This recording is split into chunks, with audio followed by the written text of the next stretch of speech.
2 घंटे की नींद लेकर आज मैं सुबह 2 बजे उठ गई और मेरा इतना सर दर्द हो रहा था because I tried to sleep so much but नींद बहुत ही कम टाइम के लिए आई। मैं सोई भी काफ़ी लेट थी बट नो वरीज़। बेड लगाते हुए लग रहा था कि थोड़ा और सो जाओ और फ्लाइट पे ना जाओ। यही वो दिन होते हैं जब मुझे लगता है कि why am I in this aviation job because it's very hectic sometimes कि आपको 2 बजे उठना पड़ता है इवन तो आपकी नींद पूरी नहीं हुई। आप कितनी भी कोशिश कर लो आप इतनी जल्दी नहीं सो सकते and every crew member they can relate to it. उसके बाद मैंने ब्रश किया and then I drank some water. चिकपी तब तक मैंने निकाल के रख दिया था जब तक मैं ब्रश करी थी फ्रिज से, क्योंकि ऑब्वियसली उसको गर्म पानी में डाल के मुझे गर्म लेकर जाना था। तो मैंने गर्म पानी चढ़ा दिया था एंड चिकपी उसमें डाल दिया था, थोड़ी देर के लिए बॉईल हो जाएगा। तब तक मैंने मेरे बाल बांध लिए, स्किन केयर कर लिया एंड कोई नहाने की बात नहीं करेगा, मैं नहा कर ही सोई थी क्योंकि 2 बजे उठकर तो मैं नहीं नहाने वाली थी। स्किन केयर में सनस्क्रीन लगाई। अब आप लोग बोलोगे इतनी रात तो हो रही होगी अंधेरे में क्या sunscreen, but you know sunscreen is very important. I applied my lip balm. Lens लगाने से पहले मैंने आंखों में आई ड्रॉप डाल लिया था ताकि आईज मॉइस्चराइज रहे। जब आप इतनी जल्दी सुबह उठते हो तो आपकी आईज काफी ज्यादा ड्राई होती है ब्लैक ऑफ स्लीप की वजह से। लेंसेज लगा लिया, स्किन केयर कर लिया, उसके बाद मैं मेकअप करने के लिए बैठ गई थी। पता है रिसेंटली मुझे पता चला कि आप कितना भी हेल्दी खा लो या कुछ भी कर लो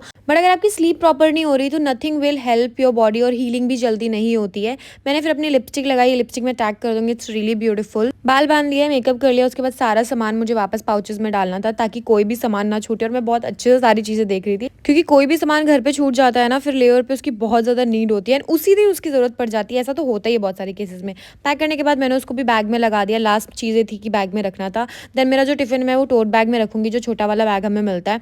फिर मेरे चिकपी भी बॉईल हो ही गए थे, तब तक मैंने सोचा टेस्ट करके भी देख लेती हूँ क्योंकि इस मोमेंट पे मुझे भूख लगने लगी थी। आपको तो पता ही है, कल के व्लॉग में देखा था कि मैंने वेजीज पहले से ही कट करके रख दी थी। तो आई एडेड चिकपी। अब मैं हाथ से क्यों डाल रही हूँ क्योंकि पानी उसमें ना डल जाए। उसके बाद मैंने फ्लैक्स सीड्स डाला। आपको पता है हार्मोन इम्बैलेंस के लिए फ्लैक्स सीड्स बहुत अच्छे होते हैं एंड इनमें ओमेगा 3 भी बहुत होता है। तो आई ट्राई कि मैं फूड में मिक्स कर लूँ, राइस में मिक्स कर लूँ, तो इस तरह इंटेक भी पूरा हो जाता है। देन मैंने फूड वेस्ट बाहर रख दिया एंड टिफिन में कुछ भी मैंने मिक्स नहीं किया है, साइड में ही डाला है रेड चिली पाउडर और सॉल्ट। बाद उसको भी बैग में लगा दिया, यूनिफॉर्म पहन लिया एंड लास्ट स्टेप था नेल पेंट लगाने का, उसको भी बैग में रख मैं निकल गई मेरी फ्लाइट पे। मिलते हैं नेक्स्ट व्लॉग में।